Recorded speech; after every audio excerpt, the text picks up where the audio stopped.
Hello students, I am Kritika Pathak and today we are going to discuss another topic of the chapter photosynthesis in higher plants. In the previous video we had discussed about the structure of chloroplast and we had discussed about the absorption spectrum of various chlorophyll pigments. In this video we are going to discuss about light reaction and what photophosphorylation is. Let's discuss all these topics one by one. In the first topic we are going to discuss light reaction. ठीक है, एक introductory चीज हम लोगों ने previous video में पढ़ ली थी कि लाइट रिएक्शन क्या होता है और कहाँ पे हो रहा होता है. मैंने बोला था लाइट रिएक्शन हमेशा ग्रैनम में होता है, वो चीज़ आपको याद रखनी थी. और लाइट रिएक्शन में डायरेक्टली शुगर की सिंथेसिस हो रही थी. That was directly light driven process और उसमें एटीपी और एनएडीपीएच की सिंथेसिस हो रही थी. इतनी चीज़ें हमने प्रीवियस वीडियो में पढ़नी थी. अब उसे और ज़्यादा डिटेल में पढ़ना है. और यहाँ पे पहली चीज़ जो लिखी हुई है कि light reaction is a photochemical phase. What photochemical means?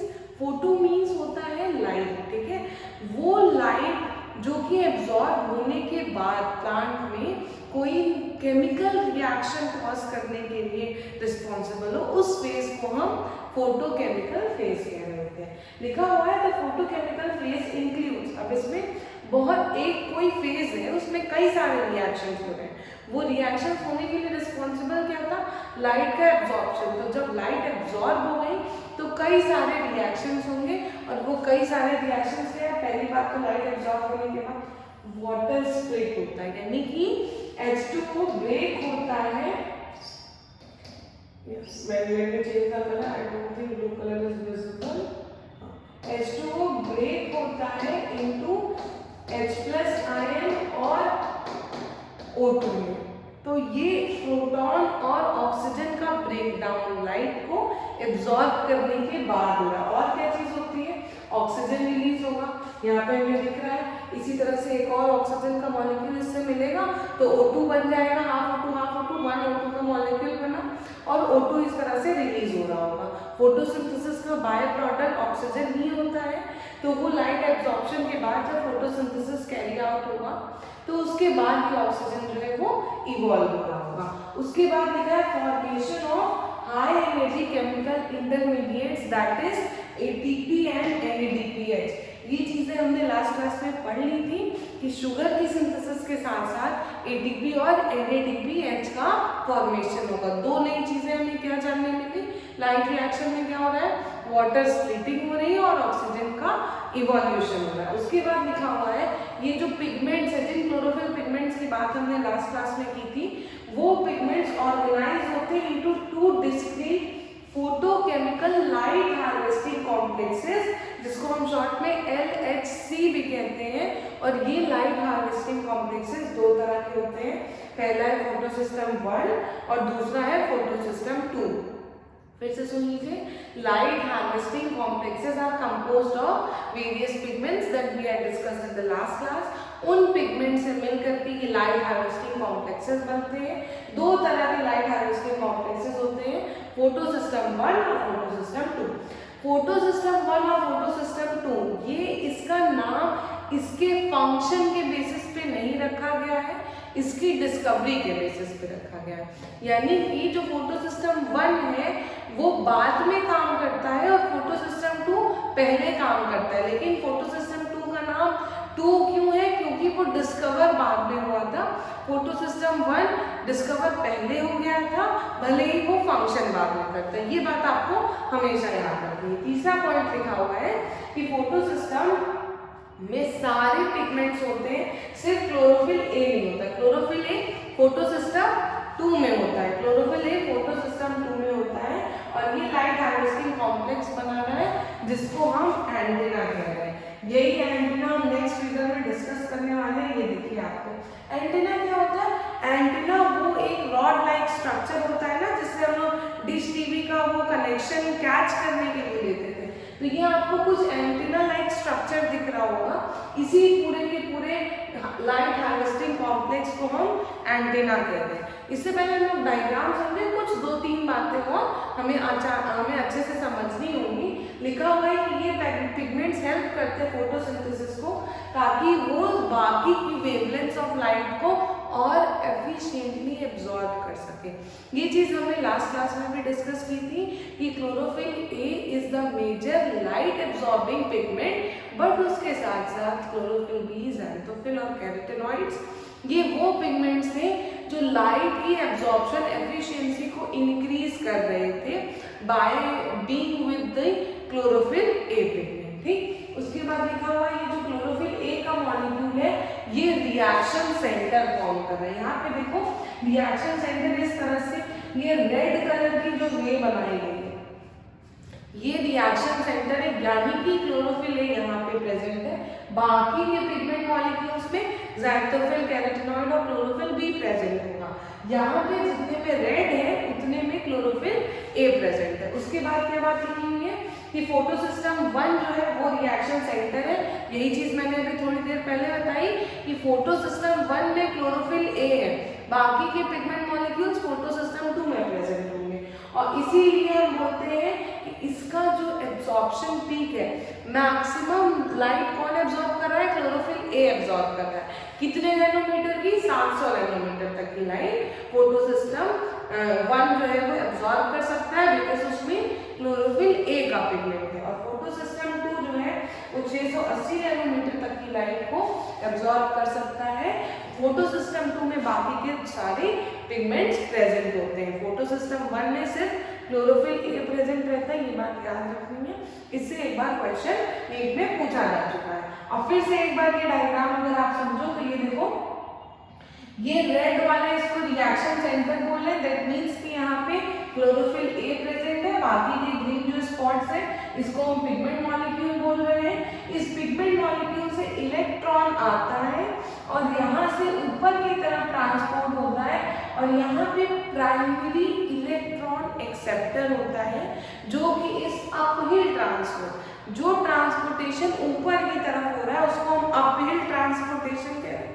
और यहाँ पे इस इलेक्ट्रॉन के ट्रांसपोर्टेशन के बाद इस प्राइमरी एक्सेप्टर का काम है इलेक्ट्रॉन को एक्सेप्ट करना। ठीक, यहाँ पे लिखा हुआ है फोटॉन। फोटॉन का मतलब फोटो इलेक्ट्रॉन, वो इलेक्ट्रॉन जो लाइट को एब्जॉर्ब करने के वजह से उसमें हुए रिएक्शन से इमिट हो रहा है, उस इलेक्ट्रॉन को हम फोटॉन बोलते हैं। ठीक है, अब इसके बाद हम बात करते हैं कि जब ये लाइट एब्जॉर्ब हो गई तो उसके बाद जिस फोटॉन की मैं बात कर रही हूँ वो फोटॉन आगे ट्रांसमिट कैसे होगा, इस चीज को समझते हुए चलते हैं। जब हमने लाइट रिएक्शन की डेफिनेशन पढ़ी तो हमने सबसे पहले पढ़ा कि लाइट एब्जॉर्प्शन होगा, दूसरा पॉइंट हमने क्या पढ़ा कि वाटर स्प्लिट होगा। अब जब ये वाटर स्प्लिट हो रहा है तो देखो H2O के स्प्लिट होने के बाद हमें क्या मिला? 2H+ मिला, एक नेसेंट ऑक्सीजन मिल रहा था और 2 इलेक्ट्रॉन्स मिल रहे हैं। ये इलेक्ट्रॉन्स कहाँ कैसे मिले? उसी लाइट एब्जॉर्प्शन के बाद मिल रहे हैं। ठीक, वाटर स्प्लिट हुआ, ये वाटर स्प्लिट होने के वजह से ये इलेक्ट्रॉन्स ट्रांसफर होते हैं इस लाइट हार्वेस्टिंग कॉम्प्लेक्स में। ये लाइट हार्वेस्टिंग कॉम्प्लेक्स में वाटर के आने के बाद ये इलेक्ट्रॉन्स जो है उस लाइट हार्वेस्टिंग कॉम्प्लेक्सेस से एक्साइट होकर के ऊपर की तरफ ट्रांसपोर्ट होते हैं, और ऊपर यहाँ पे इलेक्ट्रॉन एक्सेप्टर प्रेजेंट है। ये इलेक्ट्रॉन एक्सेप्टर फोटोसिस्टम 2 का है।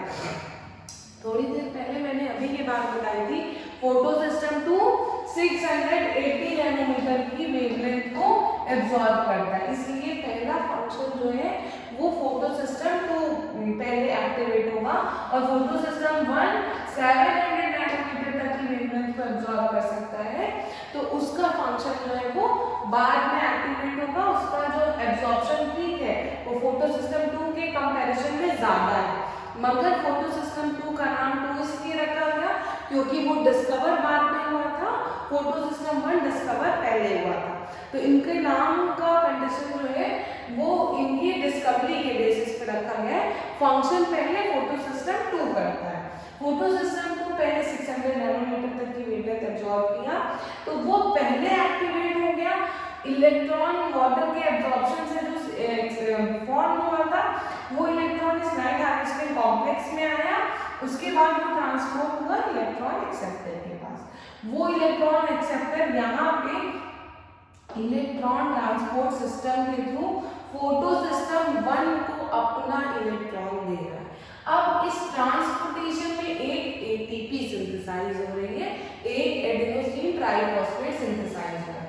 जब ये इस लाइट हार्वेस्टिंग कॉम्प्लेक्स में एक एक इलेक्ट्रॉन आ चुका है, तो उसके बाद ये इलेक्ट्रॉन फिर से ऊपर इस फोटो सिस्टम 1 के इलेक्ट्रॉन एक्सेप्टर को अपना इलेक्ट्रॉन देगा और इस इलेक्ट्रॉन के यहाँ पे बाहर आने की वजह से एक NADPH सिंथेसाइज हो जाएगा। फिर से समझिए, ये वाटर के ब्रेकडाउन की वजह से दो इलेक्ट्रॉन्स यहाँ पे बने हुए, एक एक करके ये इलेक्ट्रॉन्स इस लाइट हार्वेस्टिंग कॉम्प्लेक्स में जा रहे हैं और लाइट हार्वेस्टिंग कॉम्प्लेक्स में जाने की वजह से ऊपर इलेक्ट्रॉन एक्सेप्टर है, जो इलेक्ट्रॉन ने उसको एक्सेप्ट कर लिया इलेक्ट्रॉन्स को।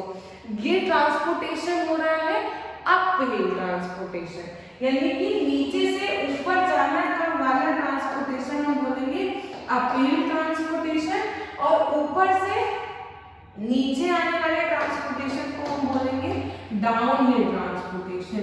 ये जो इलेक्ट्रॉन्स का ट्रांसपोर्टेशन हो रहा है, ये किस बेसिस पे हो रहा है? ऑक्सीडेशन और रिडक्शन की वजह से हो रहा है, यानी कि रिडॉक्स रिएक्शन हो रहे हैं। जहां पे इलेक्ट्रॉन का गेन होता है उसको ऑक्सीडेशन बोलते हैं, जहां पे इलेक्ट्रॉन लूज होता है उसको रिडक्शन बोलते हैं। तो ये ऑक्सीडेशन रिडक्शन पोटेंशियल स्केल पे अगर हम मापे तो ये उसी वजह से इलेक्ट्रॉन का ट्रांसपोर्टेशन हो रहा है।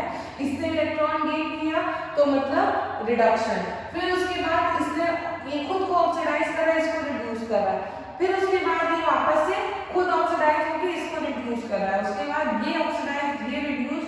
तो ये सारी चीजें इस ऑक्सीडेशन या रिडक्शन या फिर ऐसा कोई रिडॉक्स पोटेंशियल स्केल के बेसिस पे हो रही है।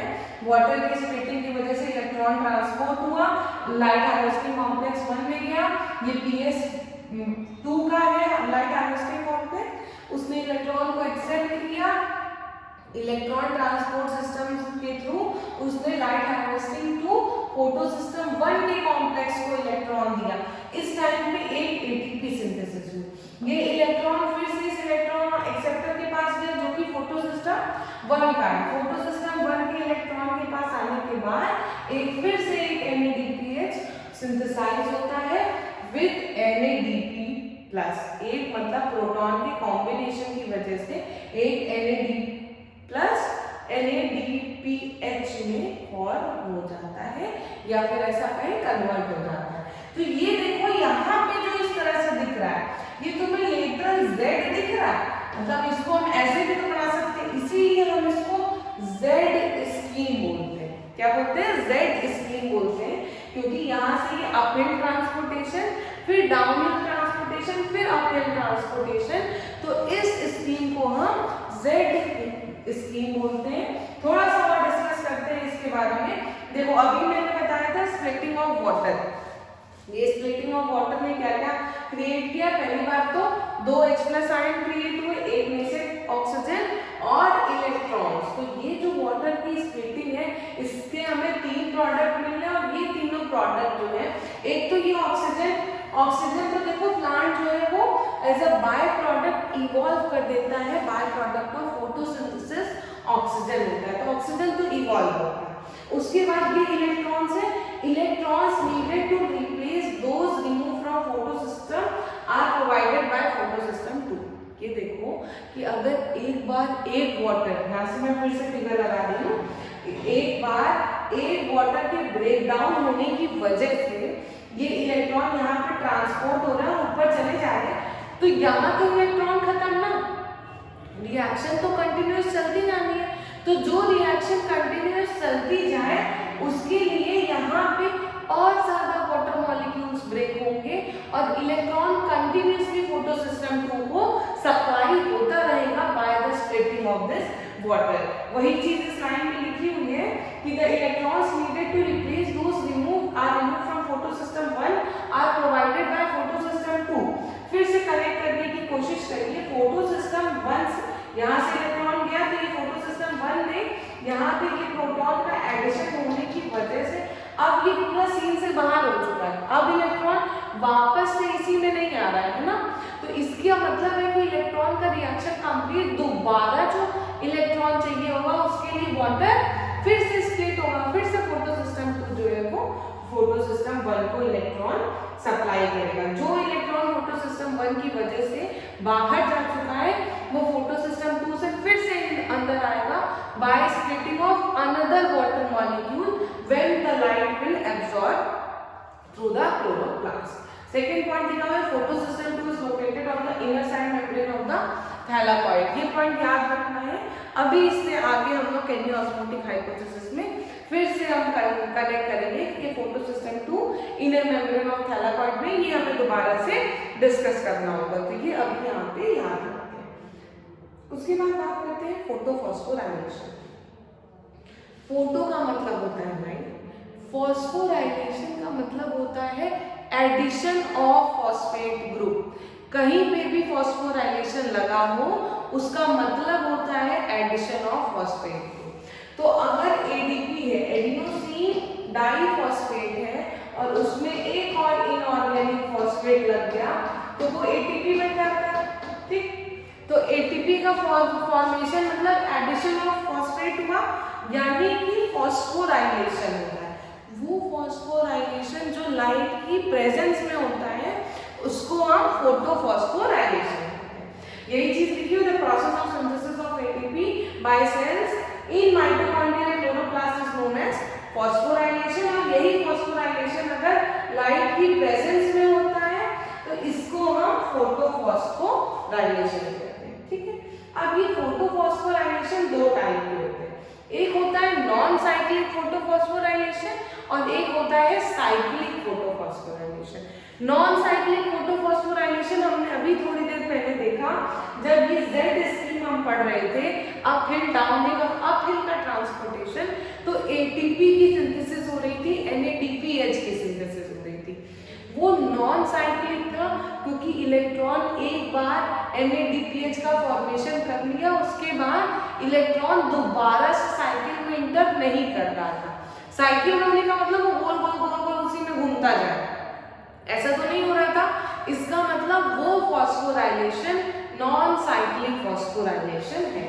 तो यही चीज लिखी हुई है कि जब दो फोटो सिस्टम एक साथ काम करते हैं, फोटो सिस्टम 2 और फोटो सिस्टम 1, तो उस फॉस्फोराइलेशन को हम नॉन साइक्लिक फोटोफॉस्फोराइलेशन बोलते हैं। ये दोनों फोटो सिस्टम जो हैं वो कनेक्ट होते हैं एक दूसरे से, and this scheme is known as Z scheme. और इस टाइप पे क्या सिंथेसाइज हो रहा था, एटीपी सिंथेसाइज हो रही थी, एनएडीपीएच सिंथेसाइज हो रहा था, और एक प्रोटॉन आयन जो है वो आ जा रहा था। मतलब बाहर जब रिएक्शन हो रही थी इस तरह से, तो ये इलेक्ट्रॉन एक्सेप्टर के पास हमने क्या पढ़ा था, एनएडीपी प्लस से एनएडीपीएच और एक H प्लस बच जाता था, है ना। फिर से अगर आप एक बार रिएक्शन देखना चाहो तो ये देखो, यहाँ पे दो इलेक्ट्रॉन्स और दो प्रोटॉन से इलेक्ट्रॉन एक एक्सेप्ट हुए, एटीपी बन गई फॉस्फेट के एडिशन की वजह से। फिर ये दो इलेक्ट्रॉन्स में से एक प्रोटॉन जो है वो ऐड हो जा रहा है और एक इसके साथ एक प्रोटॉन बच रहा है। तो ये प्रोटॉन बच जो रहा है उसका आगे क्या होता है ये हम अभी डिस्कस करेंगे। अभी ये याद रखना है कि यहाँ पे भी एक प्रोटॉन बचा होगा। अब वो प्रोटॉन का क्या होगा वो हम आगे डिस्कस करते हैं केमियोस्मोटिक हाइपोथेसिस में। उससे पहले हम लोग बात कर लेते हैं कि ये साइक्लिक फ्लो क्या है। अभी तक हमने क्या पढ़ा, नॉन साइक्लिक फोटोफॉस्फोराइलेशन पढ़ा। अब हम पढ़ने जा रहे हैं कि ये साइक्लिक फोटोफॉस्फोराइलेशन का देखो लिखा हुआ है, जब सिर्फ फोटो सिस्टम 1 फंक्शनल हो तो इलेक्ट्रॉन्स जो है वो उसी में सर्कुलेट होंगे, और ऐसे साइक्लिक फ्लो के फॉस्फोराइलेशन को हम साइक्लिक फोटोफॉस्फोराइलेशन कहते हैं। अब ये कहाँ पे होगा, ये होता है स्ट्रोमा लेवल में। याद करो लिखा हुआ है कि जो लेवली है ग्रेना की, उसके पास फोटो सिस्टम 1 और फोटो सिस्टम 2 दोनों ही प्रेजेंट है। तो इन दोनों के प्रेजेंट होने की वजह से ग्रेना में फोटो सिस्टम 1 फोटो सिस्टम 2 दोनों साथ में ऑपरेट हो रहे हैं, और दोनों साथ में ऑपरेट हो रहे हैं तो क्या कौन सी साइकिल चल रही है, नॉन साइक्लिक फोटोफॉस्फोराइलेशन चल रहा है। मगर स्ट्रोमा लेवली में सिर्फ और सिर्फ फोटो सिस्टम 1 ही प्रेजेंट है, फोटो सिस्टम 2 एब्सेंट है। तो जो फोटो सिस्टम 2 एब्सेंट है तो फिर वो नॉन साइक्लिक फोटोफॉस्फोराइलेशन चलेगा कैसे? 680 नैनोमीटर की वेवलेंथ पे वो नहीं एक्टिवेट होंगे। जब 700 नैनोमीटर की वेवलेंथ आएगी लाइट तब वो एब्जॉर्ब करके लाइट को एक्टिवेट होते हैं और स्ट्रोमा लेवल में सिर्फ और सिर्फ साइक्लिक फोटोफॉस्फोराइलेशन चल रहा है क्योंकि वहां पे फोटो सिस्टम 2 प्रेजेंट ही नहीं है। और लिखा हुआ है कि जो इलेक्ट्रॉन एक्साइटेड है वो NADP+ में नहीं जाता है बल्कि वापस से उसी इलेक्ट्रॉन ट्रांसपोर्ट चेन में चला जाता है। ये डायग्राम के थ्रू आप इस बात को आराम से समझ सकते हैं कि जब ये लाइट आती है वेवलेंथ कितनी 700 नैनोमीटर की, तो ये फोटो सिस्टम 1 ने लाइट को एब्जॉर्ब किया और इलेक्ट्रॉन ट्रांसपोर्ट किया to this electron acceptor. Electron को एक्सेप्ट करने वाला यहाँ पे इलेक्ट्रॉन एक्सेप्टर प्रेजेंट है और इसने इस इलेक्ट्रॉन को दोबारा से साइकिल बैक कर दिया और ये इलेक्ट्रॉन ट्रांसपोर्टेशन के थ्रू फिर से यहाँ आ गया। तो इस टाइम पे ये ATP बन रही है ना। हमने नॉन साइक्लिक फोटोफॉस्फोराइलेशन में क्या देखा था, वो प्रोटॉन इसके बाद इधर चला जा रहा था और NADPH बना ले रहा था जिसकी वजह से वापस से कोई भी इलेक्ट्रॉन उस साइकिल में इंटर नहीं कर रहा था। लेकिन इसमें NADPH नहीं बन रहा है जिसकी वजह से ये इलेक्ट्रॉन्स वापस से उसी में साइकिल बैक होते जाते हैं। इसीलिए इस फॉस्फोराइलेशन को हम साइक्लिक फोटोफॉस्फोराइलेशन कहते हैं। ये समझ लेते क्या लिखा हुआ है। तो cyclic flow hence results only in the synthesis of ATP। सिर्फ और सिर्फ ATP बन रही है, NADPH साइक्लिक फोटोफॉस्फोराइलेशन में नहीं बन रहा है, यानी कि ज्यादा एनर्जी का फॉर्मेशन नॉन साइक्लिक फोटोफॉस्फोराइलेशन में हो रहा है जो कि ग्रैनम में चलेगी जिसमें फोटो सिस्टम 1 और फोटो सिस्टम 2 दोनों एक्टिवेट है।